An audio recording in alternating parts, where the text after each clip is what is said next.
हजरत शेखुल हिंद मौलाना महमूद हसन देवबंदी रहमतुल्लाह, कुरान का तर्जुमा लिखा। अंग्रेज ने जब उन्हें माल्टा की जेल में डाला, 4-5 साल उन्होंने वहां गुजारे। सर्दी इतनी कि लोटे और कूजे में जो रात को पानी रखते वो सुबह बर्फ हो जाया करता। अंग्रेज से जो बगावत की थी उन्होंने, हिंदुस्तान से निकालने की जो कोशिश की थी उन्होंने, अंग्रेज को हिंदुस्तान से निकलना चाहिए, वो फरमाते हैं मैंने माल्टा की जेल में इस बात पे सोचा, फिक्र की मुसलमानों की तनज़्ज़ुली का सबब क्या है।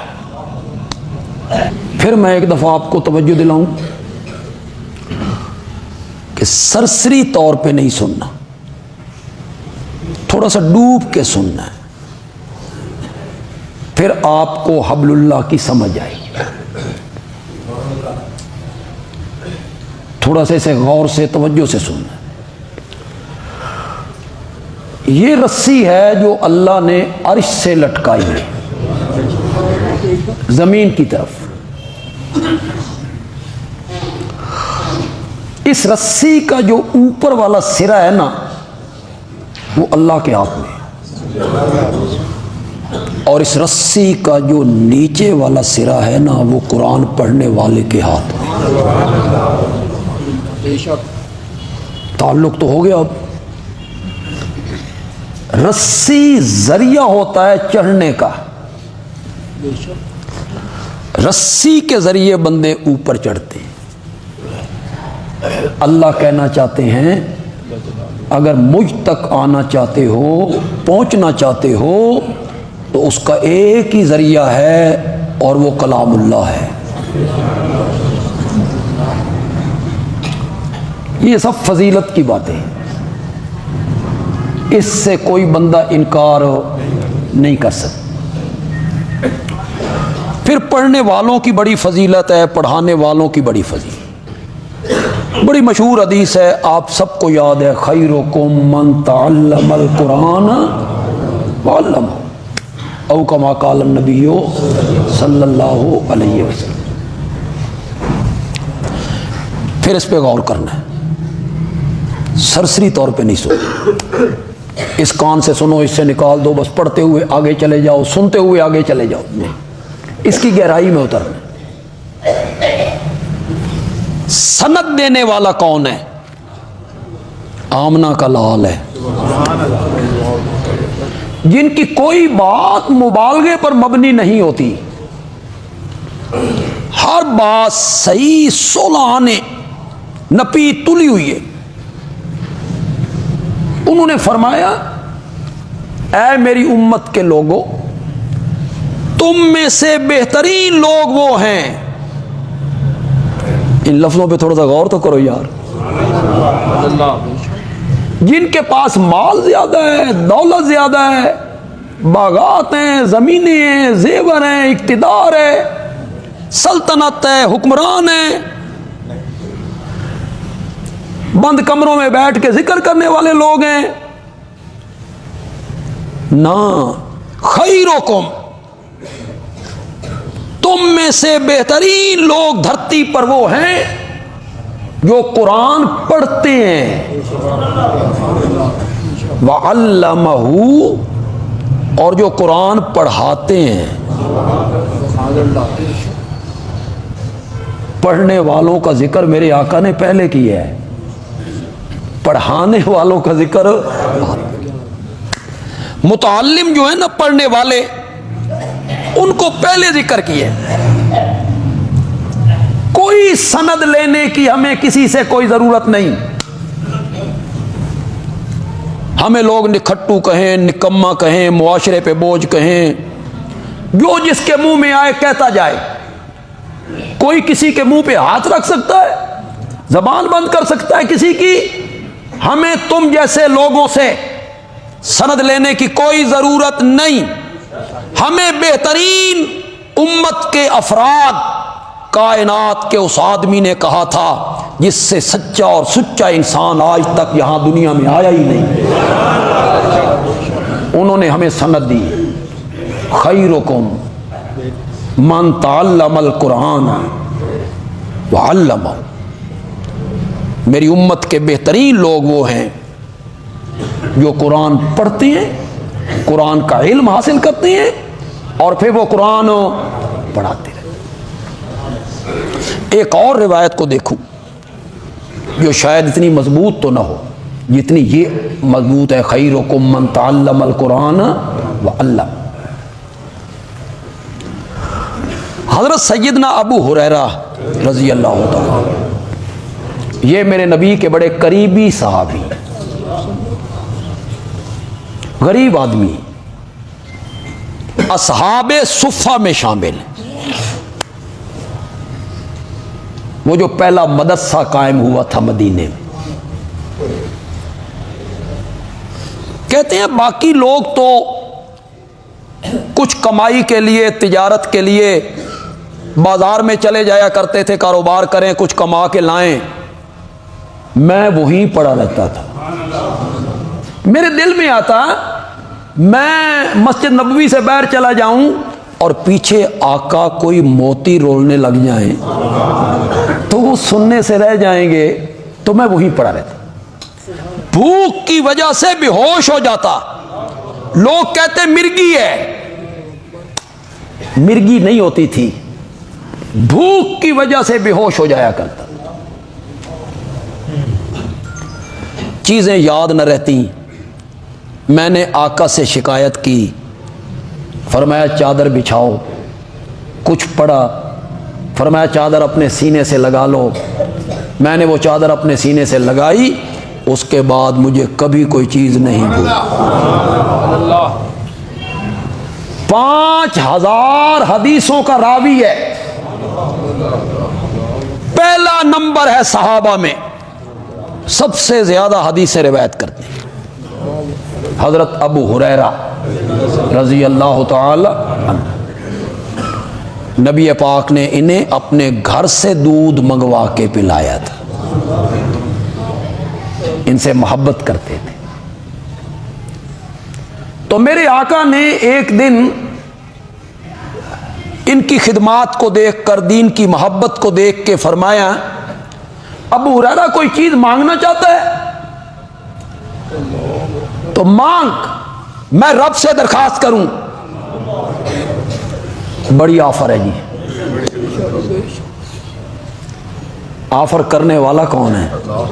अल्लाह अकबर। जो अपनी मर्जी से बोलता नहीं,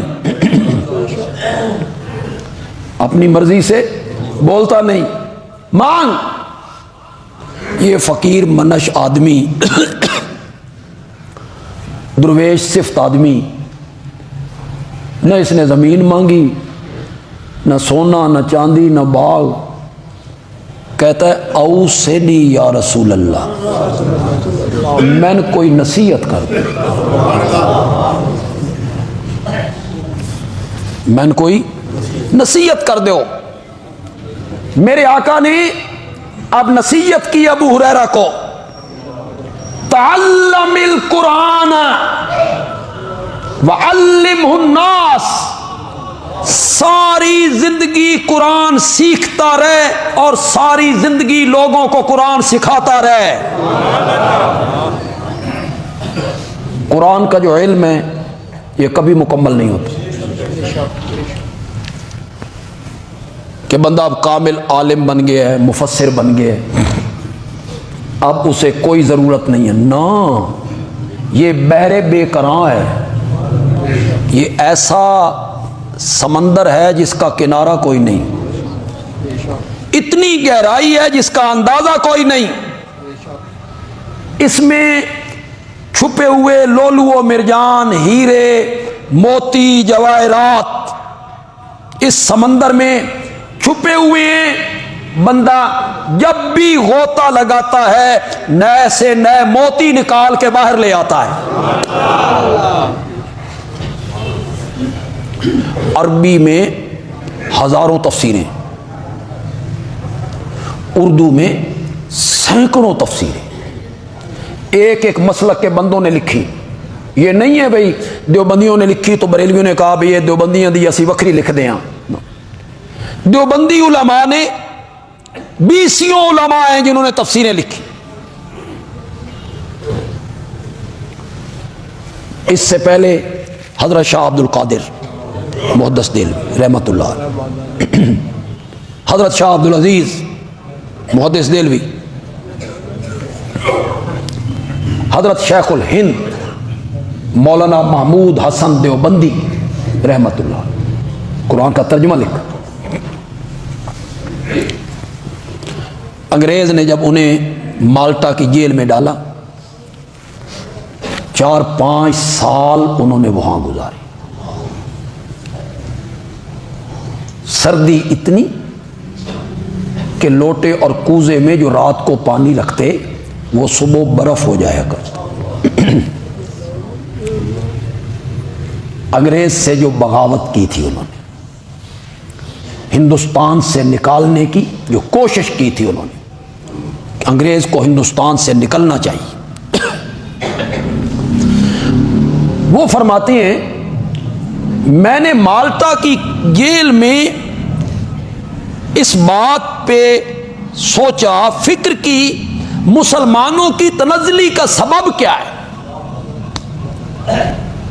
मुसलमान दिन ब दिन नीचे गिर रहा है, नीचे गिर रहा है, नीचे गिर रहा है। मक्खियों मच्छरों की तरह काफिर इसे काट रहे हैं। हमारे हिंदुस्तान पर अंग्रेज आके हुकूमत कर रहा है, उसका हुक्म चल रहा है, हम महकूम हैं। तनज़्ज़ुली की वजह क्या है? फरमाते हैं मेरे ज़हन में 2 वजह आई। एक वजह ये आई कि ये उम्मत कुरान से दूर हो गई, न ये कुरान पढ़ना चाहते हैं, न कुरान सीखना चाहते हैं, न कुरान के अहकाम पे अमल करना चाहते हैं। ये पहली वजह मेरी समझ में आई। और दूसरी वजह मेरी समझ में आई आपस का इख्तिलाफ, झगड़े और लड़ाइयां, उसने हमें कमजोर किया और आज कुफार हम पर हुकूमत कर रहे हैं। उन्होंने माल्टा की जेल में कुरान पाक का तर्जुमा लिखना शुरू कर दिया कि मैं रिहा हो जाऊंगा तो फिर मैं लोगों तक इस कुरान की तालीम को पहुंचाना चाहता हूं कि वो कुरान पढ़े, समझ के पढ़े, समझ के। उन्होंने कुरान का तर्जुमा लिखा। हकीमुल उम्मत मौलाना अशरफ अली थानवी रहमतुल्लाह अलैह ने कुरान का तर्जुमा भी लिखा, तफसीर भी लिखी, बयानुल कुरान, जबरदस्त तफसीर है। शेखुल इस्लाम मौलाना शब्बीर अहमद उस्मानी रहमतुल्लाह अलैह ने तफसीर उस्मानी लिखी। मौलाना अबुल कलाम आज़ाद ने तफसीर लिखी। हजरत लाहौरी ने तफसीर लिखी। शेखुल कुरान मौलाना गुलामुल्लाह खान ने तफसीर लिखी। मौलाना मुफ्ती मोहम्मद शफी ने तफसीर लिखी। मौलाना इदरीस कांदरी ने तफसीर लिखी। मौलाना अब्दुल माजिद दरियाबादी ने तफसीर लिखी। बड़ी बड़ी तफसीरें हैं उर्दू में। तो आपके ज़हन में यह सवाल पैदा नहीं होता कि जब उर्दू में एक तफसीर लिख दी गई थी, दूसरे आलिम को क्या जरूरत पड़ी कि वो उसी जबान में फिर तफसीर लिखे। अरबी में जब एक तफसीर लिख दी गई है तो दूसरे आलिम को क्या जरूरत पड़ी कि वो भी तफसीर लिखे। ये एक सवाल है जो ज़हनों में पैदा होता है। जवाब इसका ये है कि कुरान मज़ामीन का एक समंदर है। इसमें जब भी कोई आलिम अपने अपने ज़ौक़ के मुताबिक गोता जन होता है, वो नए से नए मोती निकाल के बाहर ले आता है। हर फूल की खुशबू अलग है, हर फूल का रंग अलग है, हर मुफस्सिर का अंदाज अलग है। हजरत थानवी का अंदाज अलग है, हजरत उस्मानी का अंदाज अलग है, दरियाबादी का अंदाज अलग है, हजरत लाहौरी का अंदाज अलग है, मौलाना हुसैन अली का अंदाज।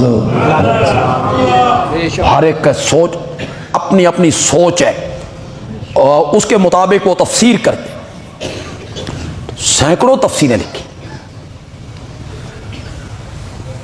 तो कुरान की तफसीर का, सीखने का, इल्म का मरहला कभी मुकम्मल नहीं होता। कोई बंदा कहे मैं अब मुफस्सिर हूं, मैंने कोई ज़रूरत नहीं, वो आमकों की जन्नत में रहता है, पागल है वो। कुरान का इल्म कभी मुकम्मल नहीं होता। जब भी बंदा मुताला करता है नए मोती ज़हन में आते, जब भी किसी की तफसीर देखता है नए से नए नुक्ते ज़हन में आते चले जाते हैं। इसीलिए मेरे आका ने हजरत अबू हुरैरा से कहा तअल्लमिल कुरान, सारी जिंदगी कुरान का इल्म हासिल कर, वअल्लिमुन्नास, और सारी जिंदगी लोगों को कुरान पढ़ाता रहे। कुरान पढ़ता भी रहे, कुरान सीखता भी रहे और कुरान सिखाता भी रहे। अगली बात सुनिएगा, अल्लाह हमें भी उसी अजर से नवाज दे। तुहान नहीं, मैं नहीं, तुहान नहीं, आपने तो नजदीक आना ही नहीं, आपने तो कुरान पढ़ने की जहमत ही नहीं करनी, आपके पास तो वक़्त ही नहीं है कि आप कुरान सीखें या कुरान पढ़ें या तर्जुमा अपने घर में रख लें। हम लोग जो कुरान पढ़ने वाले हैं, पढ़ाने वाले हैं, दरस देने वाले हैं, सिखाने वाले हैं, तफसीर पढ़ाने वाले हैं,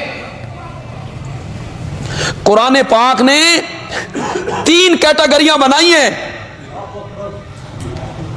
एक वो जो बड़े साले हैं, नेक हैं, वलीउल्लाह हैं, कुरान की खिदमत करते हैं। एक वो हैं जो दरमियाने हैं, नेकियां भी गुनाह भी। तीसरी कैटेगरी बनाई जो अपनी जानों पे जुल्म करने वाले हैं, ज्यादा गुनाह करने वाले हैं। फरमाया तीनों से मैंने जन्नत का वादा कर लिया। जी, मर्तबे में तो फर्क होगा, मर्तबों में तो फर्क होगा, लेकिन तीनों से रब ने कुरान में जन्नत का वादा। ये ऐसी किताब है, इसकी जो खिदमत करेगा वो ज़ालिमुन लिनफ्सी हो, फिर भी उसके साथ अल्लाह वादा कर रहे हैं। अगला जुमला मेरे आका का सुनी, अल्लाह हमें उसका मिस्ताक बनाए। अबू हुरैरा सारी जिंदगी कुरान सीखता रहे, सारी जिंदगी कुरान सिखाता रहे, सारी जिंदगी कुरान पढ़ता रहे, सारी जिंदगी कुरान पढ़ाता रहे। अगर इस हालत में तेरी मौत वाक़या हो जाए और इसी मरहले में तू मर जाए, तो तेरे दफन के दिन से लेकर क़यामत की सुबह तक हर रोज 70,000 फरिश्ते रब की रहमत और मगफिरत लेकर तेरी कब्र पे उतरते रहे।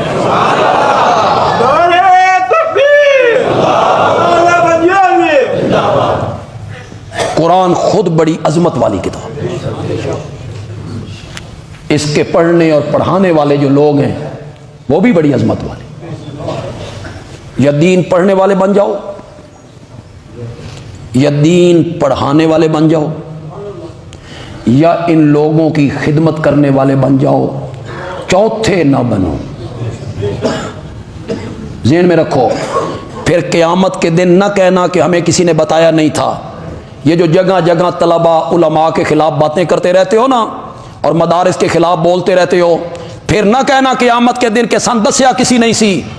या इल्म पढ़ने वाले बन जाओ, पढ़ाने वाले बन जाओ, या इनकी खिदमत करने वाले बन जाओ, चौथे नहीं बनना। चौथा कोई बंदा बने जो इन पे तनकीद करे, जायज तनकीद तो हक है आपका, लेकिन तमस्खुर उड़ाना, इन्हें हकीर समझना, ये हकीर लोग हैं, ये बोझ हैं मुआशरे पर, निखट्टू हैं। तुसी बड़ियां कम दियां शइयां सन दित्तियां यूनिवर्सिटी वालियां, तुमने क्या दिया हमें? वो जो मुल्क का सबसे बड़ा बैरिस्टर है, सुप्रीम कोर्ट का सबसे बड़ा वकील है आपके मुल्क का, उसनु सूरत कौसर नहीं आई।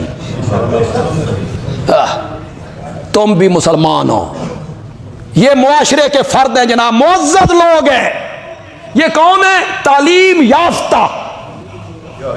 तालीम इंग्लिश का नाम है, ला का नाम है, और वो फन है, फन। इल्म इसका नाम है, वो फन है। ये लोहार होंगे, धिरखान होंगे, डॉक्टरी एक फन है, वो फन है जनाब, इल्म नहीं है। इल्म ये है, इल्म जो है जो कुरान दे रहा है, मेरे नबी का फरमान दे रहा है। मुल्क का वजीर दाखिला है, उसनू सूरत इखलास नहीं आई, 3 दफा पढ़ी, तीनों दफा गलत। बैर सयाफी कहते हैं जनाब आपने 3 दफा पढ़ी, 3 ही दफा गलत पढ़ दी। कहता है मन लिख के इन्हें दिती गई सी। वाह, पता नहीं मेरा गुमान सही है या नहीं, मोदी नू भी आंदी होनी है। कई हिंदुओं को नहीं देखा आपने? आप देखते होंगे फेसबुक के बुक पर हिंदू कुरान का दलील देते हैं, हवाले पेश करते हैं, आयत पढ़ते हैं। तो मैं सारी जिंदगी यही तनखे, मौलवियों ने बेड़ा गर्क कर दिया, मौलवियों ने, मौलवियत की वजह से सब कुछ है, मदारिस की वजह से सब कुछ है। फिर सुनो, ये मस्जिदों की खिताबतें, ये मेहराब की इमामतें, ये मुसल्ला, ये दरसगाहों में कुरान बच्चों को पढ़ाना, नाजरा, तजवीद, किरात, हिफ्ज, तो निकाह तलाक दे फतवे देना, ये सब मदारिस की पैदावार है जनाब। तुम कहते हो इन्हें खत्म होना चाहिए, इसका मतलब यह है कि दीन खत्म होना चाहिए। न साढ़े बच्चों को कुरान पढ़ाने वाला कोई रावे, न नमाज पढ़ाने वाला कोई रावे। फिर आपने इमामत करवानी, मौलवियों ने हटाओ तो इमाम असी आप बन। आपने इमाम बनना है तो एक इमाम साहब थे, उन्होंने सजदा साफ कर दिया। मुक्तदियों ने सोचा भाई कोई वाजिब नहीं रह गया तो फर्ज ताखीर भी कोई नहीं हुई, तो ये सजदा साफ किंजी हो गया। तो बाद में उन्होंने पूछा उस्ताद जी आपने तो कोई वाजिब नहीं छोड़ा, फर्ज में कोई ताखीर नहीं हुई, ये सजदा साफ आपने क्यों किया? उस आखा मेरा वुजू टूट गया सी। उस समझिया भाई वुजू भी टूट जाए ना, ये भी सजदा साफ नाल कवर हो जाना। तुमने पढ़ानी है नमाजें, यूं ही हर बंदा मुसल्ले पे खड़ा हो जाए जिसको पता भी नहीं कि सजदा साफ क्यों आता है। वाजिब छूट जाए तो सजदा साफ आता है, फर्ज में ताखीर, जिसे पता ही नहीं मसाइल का वो पढ़ाएगा नमाजें। जो लोग मदारिस के खिलाफ बोलते हैं वो मदारिस के मुखालिफ नहीं है, वो दीन के मुखालिफ है। फिर सुनो, दीन के मुखालिफ, वो चाहते हैं हमारे मुल्क से दीन खत्म हो जाए, हम आजाद हो जाए, हमें कोई रोकने टोकने वाला ना हो, कोई हलाल हराम ना, हम जिस परस्ती हो। जो मुल्क बेहयाई की जानिब गए, जिनकी औरतें नीम बरहना और नंगी हो गई, और वो पार्कों में सड़कों में लड़के और लड़कियां बेहयाई का काम करते हैं, वो भी अपने मुआशरे तू तंग जे। फिर सुनो, शुक्र करो हम एक मुअज़्ज़ज़ मुआशरे में रहने वाले लोग हैं, बाहया बाशरम मुआशरे में रहने वाले लोग हैं। ये ले जाना चाहते हैं हमें।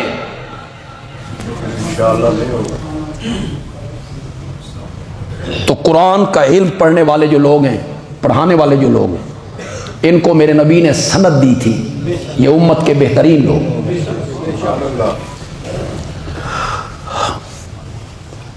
हमारे लिए मसला ये बन गया कि कई मसाले के उलमा तक ये बयान करने लगे कुरान तर्जमे से नहीं पढ़ना चाहिए, कुरान तर्जमे से नहीं पढ़ना चाहिए। बयान करते हैं, तकरीरों में बयान करते हैं कि कुरान तर्जमे से नहीं पढ़ना चाहिए। दुनिया की कोई किताब बगैर समझे कोई पढ़ता है? यहां जो मेडिकल के तालिब इल्म बैठे हो, या लॉ के तालिब इल्म बैठे हो, या यूनिवर्सिटियों के तालिब इल्म बैठे हो, बोलो, रट लो, बगैर समझे पढ़ लो। पढ़ते हो? दुनिया की हर किताब समझ के पढ़ते हो, सिर्फ यही मजलूम किताब है जिसे बगैर समझे पढ़ते हो और मुतमईन हो कि इसके समझने की कोई ज़रूरत नहीं, हमें इसका तर्जमा आना चाहिए, इसका मफहूम आना चाहिए, इसकी तफसीर आनी चाहिए, कुछ हिस्से का मफहूम आ जाए। इसे बगैर समझे पढ़ते हो। सबसे बड़ा मसला मुआशरे का यह बन गया है कि उलमा तक और पढ़े लिखे लोग वो इसे किताब बरकत समझने लगे कि यह किताब बरकत है। खत्मा वाली किताब, किस वाली किताब ते खत्म भी मुर्दियां थे, ये मुर्दियां वास्ते आई, मुर्दों के लिए आई थी। बेटी को घर से रुखसत करना है, कुरान उसके एक कुरान दे सायद जा रही है। पढ़ाया है ही दीनू कुरान, पढ़ाया है, मिजाज बना रखा है, कुरान का ऊपर साया है, बेटी रुखसत हो रही है और कुरान का जेवर दे बच्ची को, उसे कुरान की तालीम हो, वो कुरान पढ़े जिस कुरान में लिखा हुआ है या अय्युहन नबिय्यो कुल अज़वाजिक व बनातिक व निसाइल मोमिनीन युदनीना अलैहिन्ना मिन जलाबीबिहिन्ना। अपनी बीवियों से कह, बेटियों से कह, मोमिनों की औरतों से कह, अगर जरूरत के वक्त बाहर निकलना हो तो अपनी चादरों का कुछ हिस्सा अपने चेहरों पर। ए बच्ची नू पढ़ाया ही